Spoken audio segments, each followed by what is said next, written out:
আজকে অনেকদিন পর আমার বাড়িতে থেকে সবাই বেরোচ্ছি হাওড়া টু সিকিন্দ্রাবাদ। ট্রেনের জার্নিটা সেটা আপনাদেরকে বলবো কেমন হয়েছে, কেমন পরিস্থিতি, ট্রেনের পরিস্থিতি কেমন, আমাদের হায়দ্রাবাদের সিটি কেমন, সব কিছু আপনাদের এই ব্লগে দেখাবো, শোনাবো। এখন আমরা হাওড়া স্টেশনের কাছাকাছিতে পৌঁছে গেছি। হাওড়া ব্রিজের উপর দিয়ে বেরোবে, সেই হাওড়া ব্রিজ সেই আমাদের 7 থেকে 45 মিনিট কাছাকাছি বাড়ি থেকে হাওড়া স্টেশনে পড়লো। তারপর হাওড়া ব্রিজের থেকে এই দৃশ্যটা দেখতে ভালো লাগে। এই দৃশ্যটা মানুষের মধ্যে একটা বিচিত্র আসে, যে আনন্দটা আসে না বাড়িতে বেরোনোর সময়, তার থেকে আবার এই বিচিত্রটা একটা প্রথমটা দেখলে একটা হাওড়া ব্রিজ, তার এত সুন্দর বিশ্ব ধরাধার, এটা একটা এই ব্রিজেরটা গঙ্গা নদী যেটা যায়, এই খুব সুন্দর দেখতে। গঙ্গা নদী আমাদের ওয়েস্ট বেঙ্গলের সব থেকে লাস্ট পয়েন্ট এটা আছে, সে গঙ্গাসাগর দিকে মিল হয়ে যায়। আমাদের হাওড়া ব্রিজেরটা ক্রসেরটা হয়ে গেছে, আমরা যাই স্টেশনে দিয়ে দেখি কেমন হচ্ছে, কেমন কি পরিস্থিতি। বাইরের ওয়েদারটা এমনি নর্মালি ঠান্ডা গরম আছে, অত গরম নেই, বৃষ্টির সিজন তো, এখন শ্রাবণ মাসের সময়, সেই জন্য এখন মোটামুটি ঠিকই আছে, ওয়েদারটা তো গরম নেই। আর গঙ্গার ঘাটটা এমনি খুব ভালো। আর এখন তো ওয়েস্ট বেঙ্গল তো এখন গঙ্গা ইন্ডিয়াতে নম্বর 1।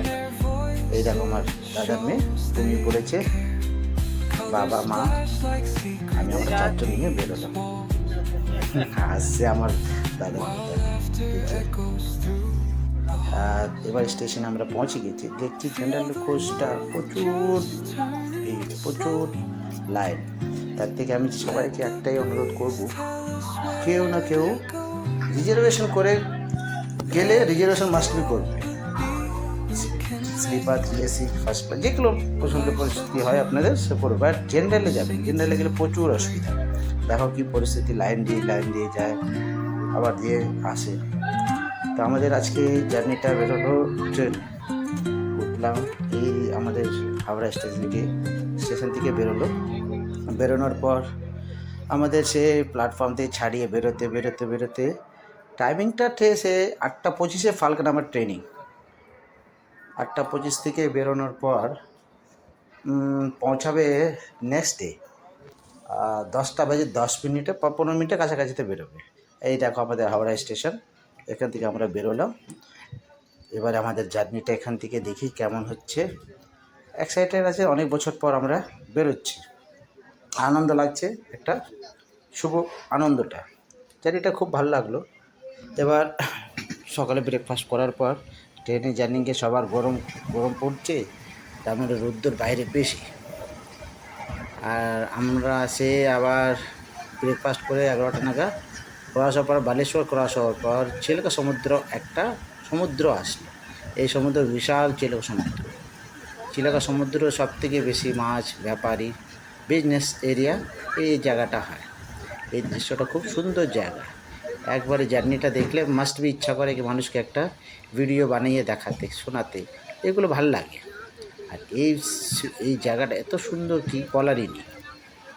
আপনারা দেখুন কত সুন্দর, কত বড় বিশাল একটা সমুদ্র, দেখতেও ভাল লাগে, শুনতেও ভাল লাগে। ট্রেনে জার্নি করে আবার বৃষ্টি আসলে একটু ঠান্ডা গরম লাগলো, জার্নিটা খুব ভালো লাগলো। এই জন্য বলছি আপনারা যখনই আসবেন মাস্ট বি রিজার্ভেশন করে আসবেন।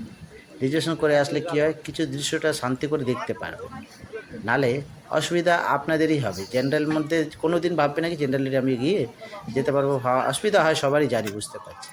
এই দেখো আমরা সিকিন্দ্রাবাদ স্টেশনে নেমে গেছি, বাইরে বেরোচ্ছি। বাইরে যাওয়ার পর দাদার ছেলে নিয়ে এসেছিলো গাড়ি, ওই গাড়িতে আমাদের নিজের গাড়িতে আমরা জার্নি করে সিকিন্দ্রাবাদ স্টেশন থেকে 25-30 মিনিট লাগলো আমাদের। চিন্তাল বলে একটা জায়গা আছে, খুব সুন্দর জায়গাটাও সুন্দর, গেলে একবার ইচ্ছা করে কি আরেকবার যাওয়ার ইচ্ছা করবে। সিটিটাও খুব পরিষ্কার জায়গা, সিটিটাও এত পরিষ্কার কি বলার নেই। রুলস আর এখানে ভালো, ট্রাফিক রুলসও ভালো আছে, লোকেশনও ভালো আছে, দেখলে খুব সুন্দর লাগবে। আপনারা একবার জার্নি করে দেখবেন। হ্যাঁ, ধন্যবাদ।